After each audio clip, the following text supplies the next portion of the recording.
everybody. It's Sunday, November the 22nd, 2025. We're a day late or a couple of days late with our regular tech roundup of the week with Keith Teare of That Was the Week.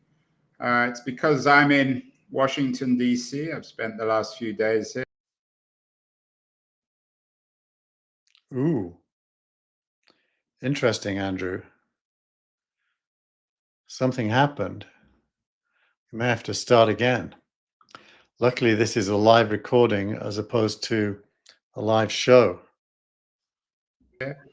We were doing a Did you series see of what live happened events. there? Ooh, I think we have. Can you hear me? Yeah, we have a problem. You seized up just after your first sentence, just as you put up the screen share. So you probably have to start over. You probably should stop. Okay, ready to start again? Yeah, it might be a Wi-Fi issue on your side. It probably is, and I'm relying on hotels. Okay, here we go again. Okay. Hello, everybody. It is Sunday, November the 22nd, 2025. A couple of days late with our regular tech roundup with my friend Keith Teare of That Was the Week. I've been in DC, which explains why we're late, doing a series of events around my other show, How to Fix Democracy. The mood here is rather pessimistic, anti-tech, and of course, everyone's obsessed with a certain Donald Trump, which I find rather boring.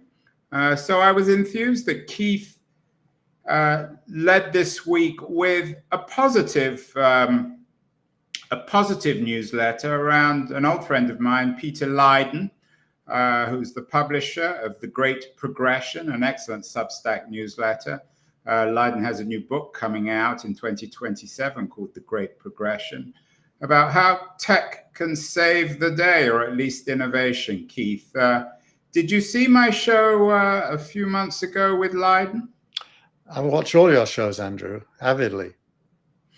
And what is the big deal about Leiden's post this week on a new progressive era is emerging? Do you agree with him? Well, he's really in the same part of the intellectual spectrum as the Abundance book that came out, which is to say that he's a believer that the innovation in tech, especially AI, will lead to an explosion of automation, which will lead to an explosion of wealth, which will lead to the possibility of progressive things happening. So he correlates tech with progress, which is quite rare these days. Weirdly enough, Elon Musk was interviewed on the stage at the Saudi US Investment Forum and made a similar statement. He smiled as he said it, that if AI fulfills its promise, currency will become irrelevant and everybody will be wealthy, which I think is roughly the same point. And it I'm not sure if I mean, let's stay clear of Musk for the moment, because half the things that come out of his mouth, I think, are entirely incoherent. Let's focus on Leiden, who's much more concrete and serious about this. I mean, we can come back to Musk later, but Leiden makes, and this is why I found your editorial strong, Keith. You talk about something called the policy gap. So we all know that technology potentially can create abundance. You and I have talked about this endlessly. I'm a little more pessimistic than you, but I basically agree that the only way we're going to improve the world is through technology. What is the policy gap, or what you mean in your editorial by the policy gap, and what does Leiden bring to that debate? Well, you can help me a bit with Leiden, because I've only read this one piece, and so please feel free to fill in my gaps. But the policy gap is the lack of an understanding that massive wealth produced by innovation, mainly automation, doesn't just automatically fuel the whole of society. That humans have to make decisions about what to do with that wealth. And if they don't, it will go to the owners of the means of production, as we say in our sociology classes. That is to say, it will stay with Meta and X and Microsoft and Oracle and OpenAI, but won't necessarily, as jobs shrink, won't necessarily raise up society's level of living that we can all expect. That requires policy, and currently there is no policy for that. In fact, the word socialism is the most often used word to describe even thinking about it. And I think socialism is an inappropriate word to describe what's needed. I think what's needed is capitalism for everyone. Oh, that's a nice. Maybe we'll have that as the title of our show this week. Maybe you should have that as the title of your newsletter, Keith, as well. What I like about Lydon is he is not just concrete, but historical. He suggests we've been through this before. He talks about the last progressive era, the late 19th century, the trust busters, and all the innovation of the period between 1895 and the 1930s. Do you agree with him? Is history repeating itself, or at least the potential of history, Keith? You know, my view of history is probably a little bit different to his, because I see history in Kondratiev curves is probably a good way to say it. Some people will be familiar with that, but I think a progressive era is always best to be understood in the context of the large trends that are happening in that era. And, you know, the 20th century was mainly about deglobalization, 2 world wars, and the rise of America. And I think in that meta history, it's very hard to talk about progressive, except, you know, you also got the British Health Service, you also got, you know, the New Deal. And yeah, so, but his point is that, and you made this point earlier, that in 1890, for example, you had a tiny group of people owning the railroads and the mines and the printing presses and all the other features of the Industrial Revolution. And 40 years later, that ownership had been relatively democratized. Of course, it doesn't idealize Americans' history. There was still Jim Crow. There was still a great deal of inequality. We didn't have any kind of cornucopia. But something did change in the original progressive era. And it came through politics. It came through people like Teddy Roosevelt. It did, and it was underpinned by the rise of American economics, which we talked about a lot last week or the week before. I can't remember exactly. You know, a rising tide raises all boats is the simplistic way of expressing it, and it's very rare for a tide that's going out to raise any boats.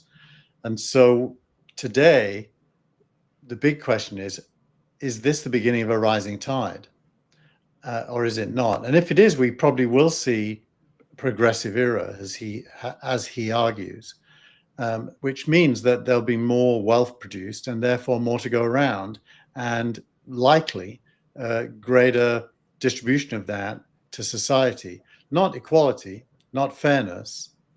That requires policy, but there'll certainly be a rising tide. As I said, I'm in DC. I really struck with the anti-tech tone.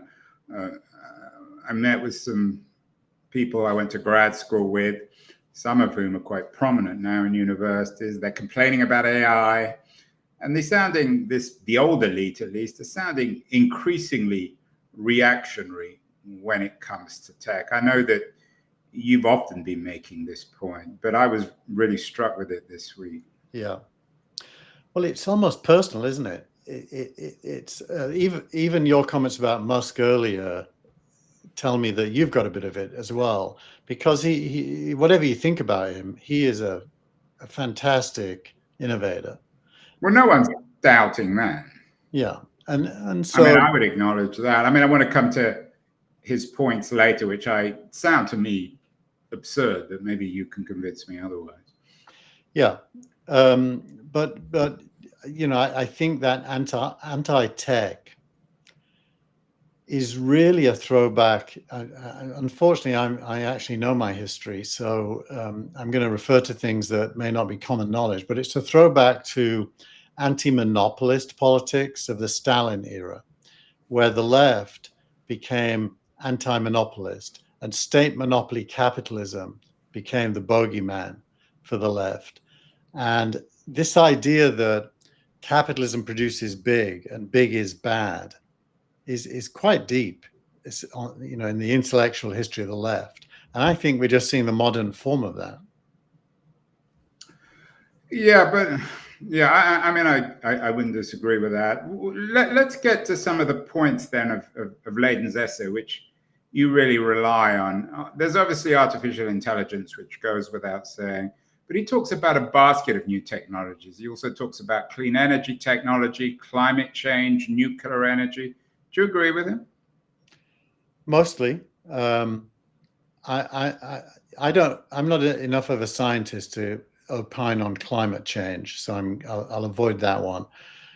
It would be only opinion, but all of the others, yes, and especially nuclear fusion, which is clearly super important, but even fission, as they've now shrunk fission power stations down to something that could power a single city. And made them transportable and buildable at great scale. I think we're probably at the beginning of energy abundance that is both clean and close to free. Well, this is where I don't understand what you mean by free. I mean, I know you're a big Musk lover, not literally, of course.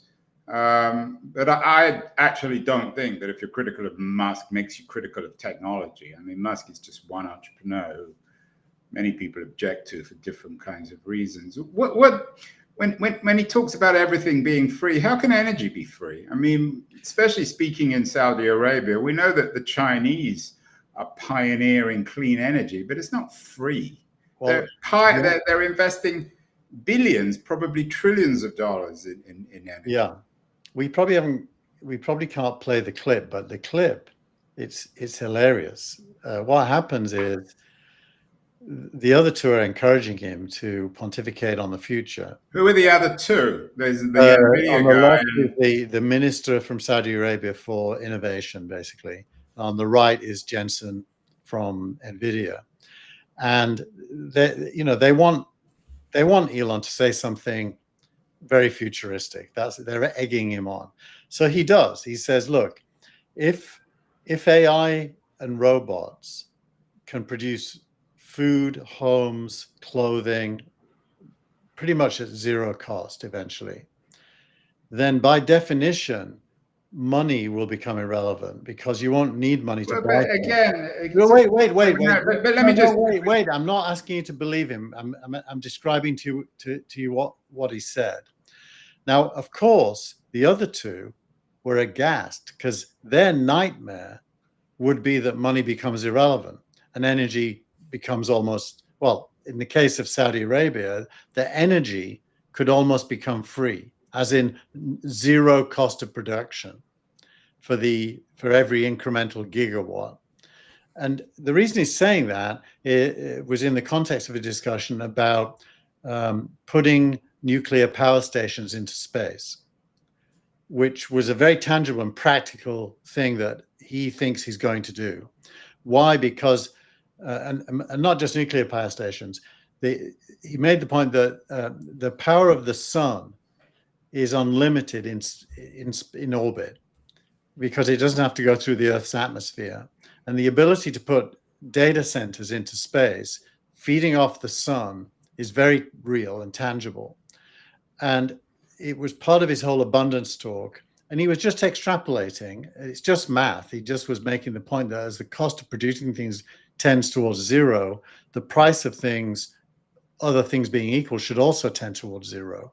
Therefore, money will no longer be an arbiter of scarce goods because goods will not be scarce. So there is a logic. It's not just. Well, but it's again, to me, it's just sort of childish fancy. I mean, how are buildings free? You still need raw materials. And even with energy, I mean, even if you're somehow creating energy off the sun, you still have to pay for the satellites. You still have to pay for the solar panels. You still have to pay for the distribution. So I just don't understand how this stuff is free. Well, it's a one-time investment for a forever payoff. So if you do depreciation analysis on an investment, typically you depreciate an asset over the life of its useful life. He's making the point that the useful life of energy could be infinite, as long as the science can support it. And of course, he's got a good track record of doing things in science that we all think are fantasy. So he wasn't just making up or trying to be controversial. He was actually saying something he believes could be true. But how would that work with buildings, which always need to be renovated and improved? I mean, no, he made the point. He made the point that physical constraints don't go away. So the fact that there's only one Earth, that there's only so much land, blah blah, that doesn't change. What changes is the productivity of it and the price of that productivity. Yeah, I mean, he wasn't saying there'll be equality in some, Stalinist sense. He was saying there'll be abundance, therefore everyone will effectively be wealthy by today's standards. Yeah, I mean, to me, it's just childish fancy, but maybe I'm wrong. And you write about this in your editorial. You say that Musk suggests, at least, that work will be got rid of. I know that there was some other articles in this week's newsletter debating whether or not we want to get rid of work. I'm not convinced that actually, if work was, I'm not convinced it could ever be got rid of. But if it was, I'm not sure it would even make people happy. What were the articles on work this week, Keith? Well, there was a bunch of back and forth. Musk kicked it off because he said work will become optional. And he characterized work as being similar to a hobby. And he talked about growing plants in your backyard. Even though it's hard, people still do it because they love it.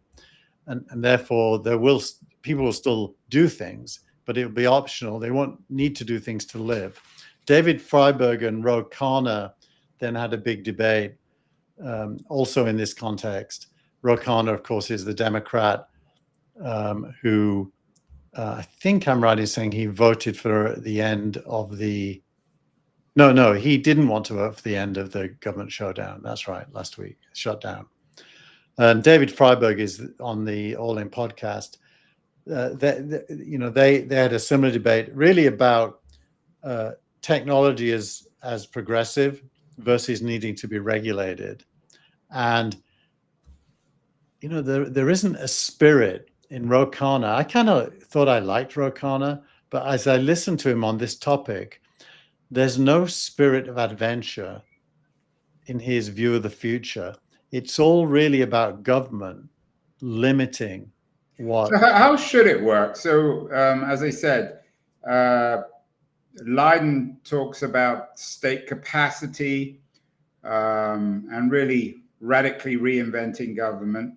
If we don't, I mean, you acknowledge that there is a danger of all these new technologies being owned by a tiny group of companies. You lead your editorial this week about Gemini. The Google stock goes up and up and up every week. There's OpenAI, there's Microsoft. Tiny group of companies dominate not just the tech sector, but the entire American and global economy. What should happen, Keith?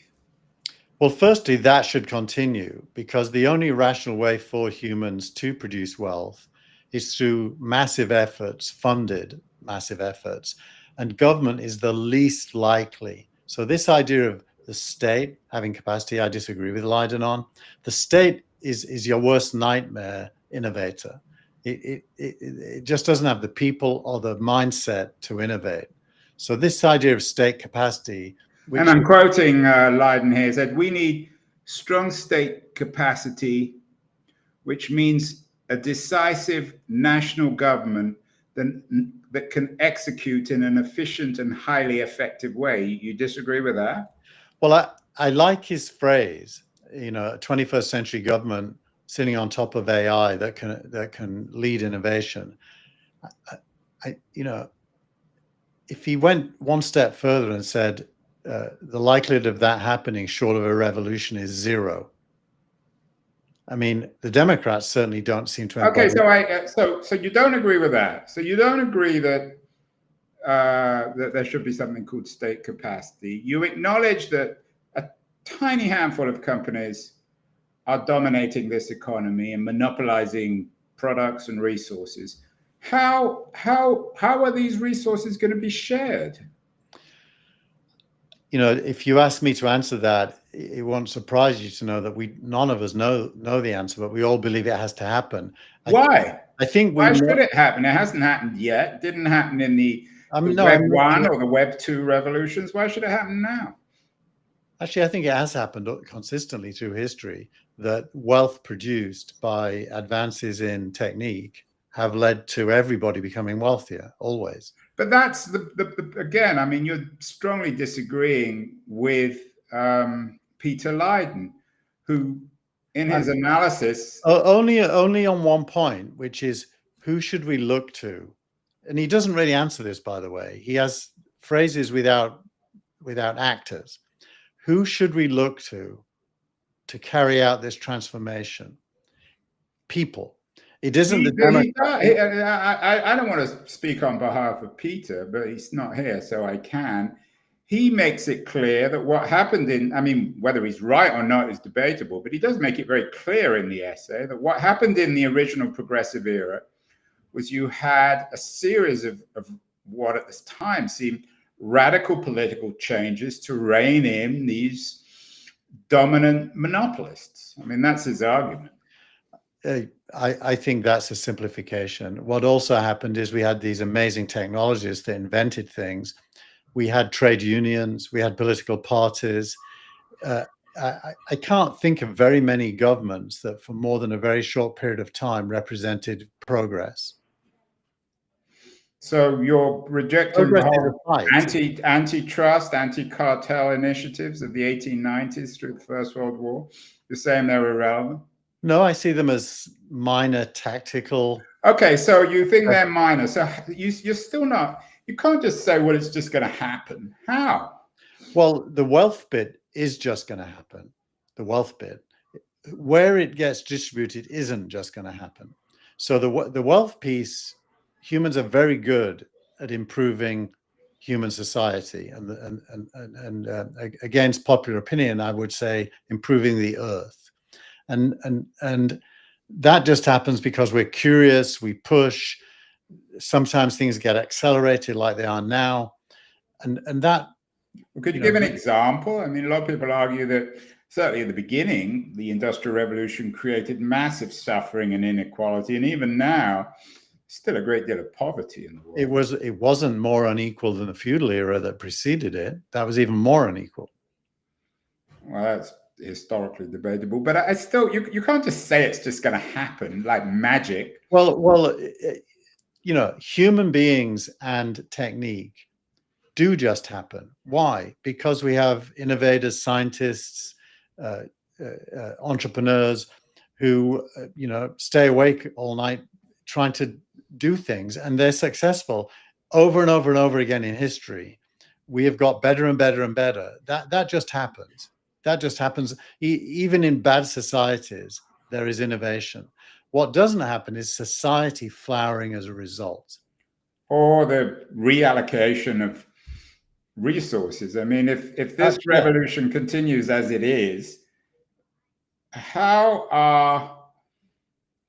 is the wealth of these tiny groups of companies, which you acknowledge are take one example. This economy, how are they going to be shared? Let's take one example. Let's say that the average AI, and Gemini certainly this week, it's being claimed is already there, becomes a world-class doctor. And let's imagine every human being on Earth can have a world-class doctor for free. For free. Gemini is free. Well, that massively changes self-awareness of your health. Well, free is, I mean, Google is a for-profit company, so it's not really for free. Either it's built around advertising, or It's if free you at the want point access to some it's of free it. at the point of consumption. And so a lot of debates about who should pay for healthcare actually disappear if healthcare is generally available for free. Now, treatment is a separate thing. Diagnosis is free. Treatment probably isn't. But even that, if you get robotic, the claim is this week that Optimus will be better than the world's best surgeon at any surgery. Now, if that's Yeah, but who true, owns Optimus? Optimus is going to cost about $30,000 initially, going down over time. So everyone can own Optimus. And you can have something in your house that can be the world's best surgeon. And you really believe that everyone's going to have Optimus? It's going to be for free in the same way as Gemini is going to be for free? Well, it's going to start at $20,000. So clearly that's a journey. But there's no reason to believe that it won't decline massively, as everything always does. And you think that all this will work out without government, without what Peter Leiden calls state capacity? I honestly think that government is the enemy of that. I think it will try to regulate it, slow it down, build huge rule books that prevent things being done. I don't think humans want governments that do that, but governments have evolved into bureaucracies. He makes that point, and he imagines that Who makes that point? Leiden? Leiden. I mean, Leiden is not a fan of traditional bureaucracies or 19th or even 20th century government. He thinks that AI can reinvent government as well. So he, in a sense, he's not in disagreement with you, but he still has faith in the potential of technology to reform government. You have no faith in that? I think I have an idea myself of what I'd like to see. And then the question of whether what I'd like to see can happen is a totally separate question. But what I'd like to see is the power of direct democracy through technology could be delivered today. We could have an election next year even, where all voting took place through smartphone with identity verification. And the results could be in the minute the polls closed. Although that kind of plebiscitary democracy, some people would at least argue, lends itself to one kind of populism or another. It's not maybe the wisest of things. And certainly if we did have that, I'm guessing that the outcome of the election would not be to your taste. There would be all sorts of restrictions on technology. Well, it would be democratic. Whether I'd like the results, again, separate question. But certainly, if you don't have that, you have to make the argument that the masses can't be trusted. And now, the minute you make the argument that masses can't be trusted, you are by definition preferring an elite, either a leftist elite that is considered worthy because of its intellect, or a populist elite from the right, which is angry and trying to remedy. Yeah, and I think that that's something that Leiden is not shy about. He argues that there is he talks about, I think, an A list or an A class of people on the left and the right who are innovating technology and rethinking this. I mean, I guess someone who comes to mind is somebody like Ezra Klein. So Leiden is not shy of the role of elites in all this. And some people would argue that the nature of the digital revolution has undermined elites. Well, it's obviously it's incredibly, it's at least a-democratic, and I would probably think anti-democratic, to believe in a enlightened elite being the best people to rule. The will of the people still matters, and you go back to Mill, and you go back to the origins of democracy, and there's still something to be said for everybody's opinion counting. Okay, but coming back to this core issue, Keith, your argument then, because I want to understand what you're arguing, is you say basically just leave everything alone and we might not quite trust Elon Musk. He's a rather odd character, but he's a brilliant entrepreneur, and I agree with you on that. Very innovative, remarkably prescient on lots of fronts. That we should trust guys like this, and in the end, everything's going to work out okay. I'm not saying that would be elitist as well. I'm not. I'm saying I think he makes. You're allowed to be elitist on this show. So I'm saying I think he makes good points. I'm not saying he's the future leader that we should all bow down Okay, to. so what is the policy gap then? What do you need? What policy? Well, it's what we're talking about. The fact that we're struggling in this conversation is because there is no coherent body of opinion how to take a society that creates abundance to one that benefits everyone. There is no such body of thought. So I'm not entirely sure what you mean by that, but let's say you're right. What would you like to see? Should Google Gemini be nationalized? I think nationalization is known to fail because it relies on government. I think socialized is a better word. Socialized meaning everybody benefits. For example, socialized health, socialized education, meaning everybody has the same choices to make and has access to the same things. AI is going to do a techno meritocracy. So you're saying if everyone had the same access to Gemini Health or Optimus Surgery, that's good enough for you. But it doesn't make people equal because some people are much smarter or more involved with the tech. Well, I don't. You're using the word equal as if it means uniform. I don't think people will be uniform. I think people will have access to an unlimited amount of things and will be able to afford it either because it's free or cheap, increasingly so over time. And that will lead to humans focusing on new problems that they haven't got time to focus on today. There'll be probably more writers, more thinkers, more filmmakers, more photographers, more gardeners. So it isn't if humans will ossify or they'll become uniform. In fact, they'll become uniquely individual. Yeah, and I've heard this argument a million times. It's been made for hundreds of years, but I still don't understand how we get there. You just seem to think it's by magic. Well, you're asking me to answer the question when I'm the one saying there's a policy gap. I'm saying we don't know. That's the problem. But here's my frustration here. So you're saying there's a policy gap. You're acknowledging there's a problem. You're acknowledging that it's not just going to happen magically by people snapping their fingers or wanting a better world. But at the same time, you're writing off government. You're saying government is bureaucratic and it's anti-innovation. So what's a third way? Well, look, I actually think the Trump government's a breath of fresh air because it wants to keep out of the way. So,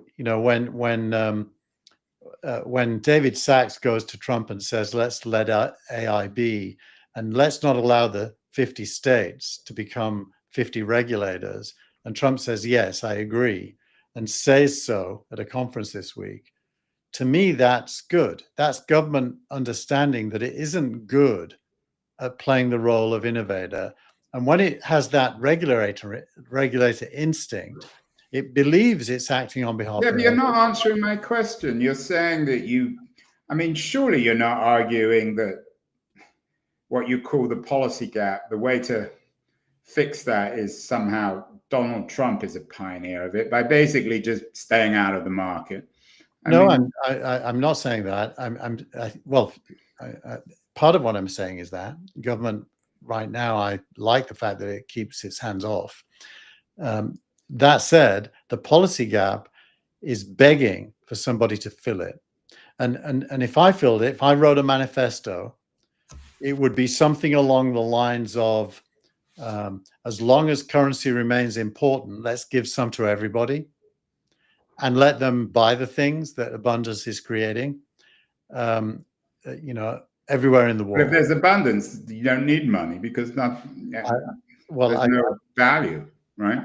As you said, as Musk has said. So you've got to put a timeline under that. There'll be a period where abundance is partial or uneven. There'll be a later period. That involves government. That involves some progressive thinker or group of thinkers coming together and saying, well, abundance is on the horizon, and we need to rethink money. We need to rethink state give outs and all the rest of it. Well, then you and I are both banging the drum for something new because it certainly isn't the Democratic Party in its current form. There's no evidence of that. It Well, probably I think Leiden would disagree. I think he would argue, and he actually talks about this in his essay, that there are groups of people both on the left and the right. He calls it, I think, an abundance agenda, which people are rethinking all these issues.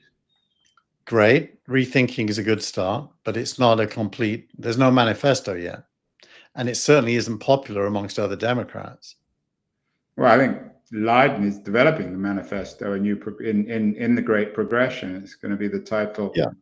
No, it's why the reason I put him in is because he's addressing it. But even but you don't agree with the role. I mean, as you said, while you agree with some of his arguments, you're against state capacity. I just don't understand how you get to it without the state being involved.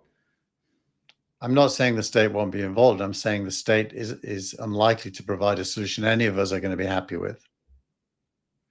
So what other institution exists? Well, look, the state, if you historicize it, means different things at different times. So I'm talking about the state as we know it today.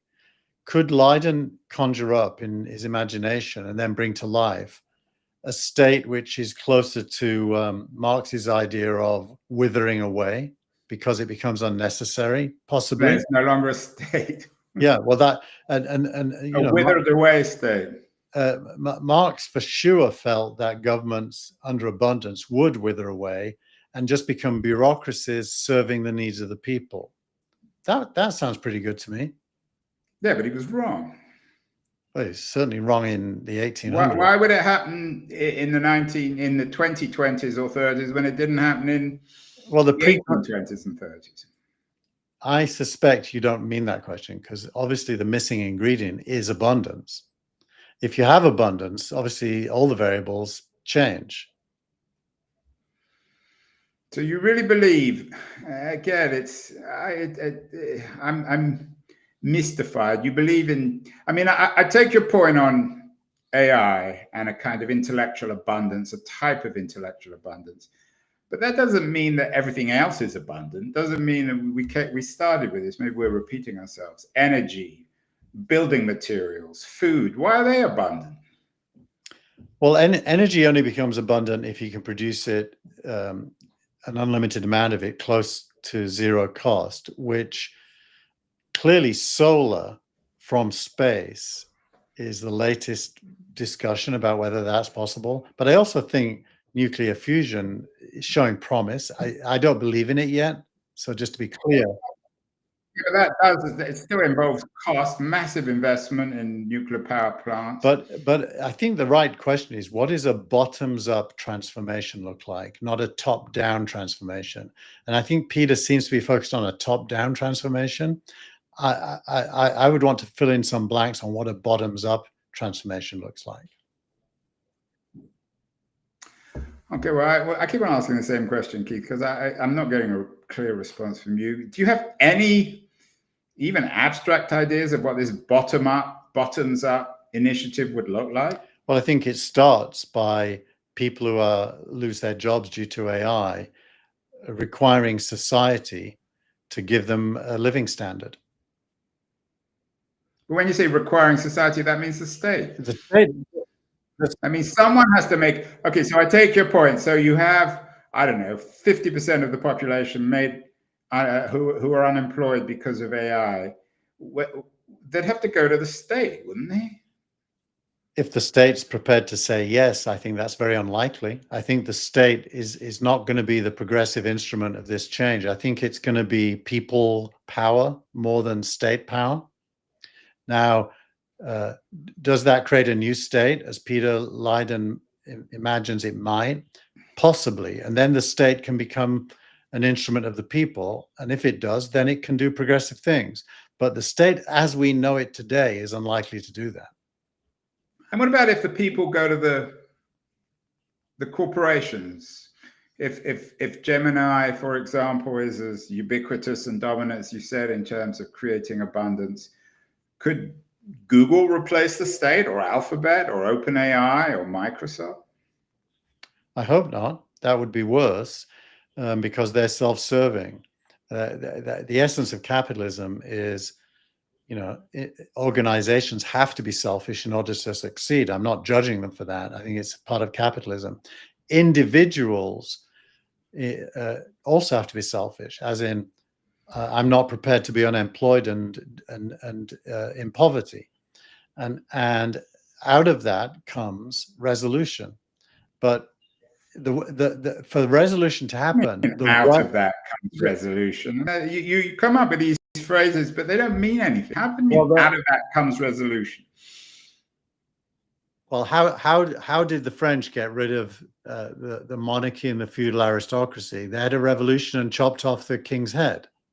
It came out of bottoms up demand for change. Which most people would argue wasn't a particularly effective or long-lasting solution to whatever the problems were with the French monarchy. Well, at least they don't have kings and lords anymore. So I take your point that there will be some sort of revolution of the 40 or 50% of people who are made unemployed by AI, and then what?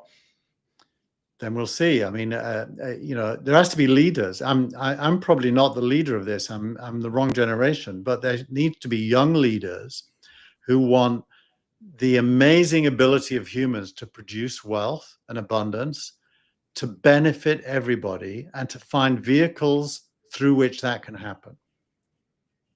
So I always assumed, Keith, you were an optimist. In a way you are, but in a way you're deeply pessimistic. You're suggesting that the only way we can get to what Peter Leiden calls the great progression is through popular revolution. It doesn't necessarily have to be revolution as understood. Well, you use the example of the French Revolution, which is pretty revolutionary. We're in different times now. My memory of Marx is coming back, and Marx said the best place to have a revolution is America because it could be entirely peaceful due to America's wealth. And he was writing before the liberalization of gun laws, I think. Yeah, but the idea that wealth creates the potential for transformation, at the core of that point he made is correct. Wealth is a precondition for transformation. And once there is wealth, it can be shared, distributed. Before there is wealth, there's only a fight over scarce resources. And so from a human history point of view, we're at the cusp of a period where for the first time probably ever, we could produce a society where everybody benefits. Yeah, I'm always a bit skeptical when someone says it. It's a very Silicon Valley phrase, for the first time ever. It usually means people don't know much about this. We have some nice cynical comments. Jeff 3W Capital says, Andrew and Keith, the great tech philosophers. So he doesn't agree with either of us, but yeah, well, maybe we can come back to this. I mean, I'm encouraged with your optimism, or sort of strange optimism, but I think you got to make it a little more concrete. Give it a bit more thought, Keith. Maybe we can rethink this or re-examine it in future episodes. I don't agree. I mean, you're on the one hand, you're definitely in the Leiden camp. On the other hand, you disagree on the policy gap. You don't believe in what he calls state capacity, which is fair enough, but you've got to come up with something concrete alternative rather than just the violent revolution of 40 or 50% of the people. Which not violent, but let's call it transformation. But what does that mean? I mean, when people in Silicon Valley, all your wealthy friends, they're not just going to give all their wealth up. Well, the reason I put Musk in this week is because he was implying he would. And by the way, Altman also implies he would with his WorldCoin project. So I don't think you should dismiss the idea that some of these technologies can see beyond their own pocket. We shall see. Interesting conversation, Keith. Keep well. We'll go back to our regular Saturday show next week. More conversation about abundance, scarcity, and state capacity. Talk next week, Keith. Yes, and I'll keep shining a light on the gap and listen to Mind the gap, as they say on the London Underground. And listen to your request for me to fill the gap with some actual concrete ideas.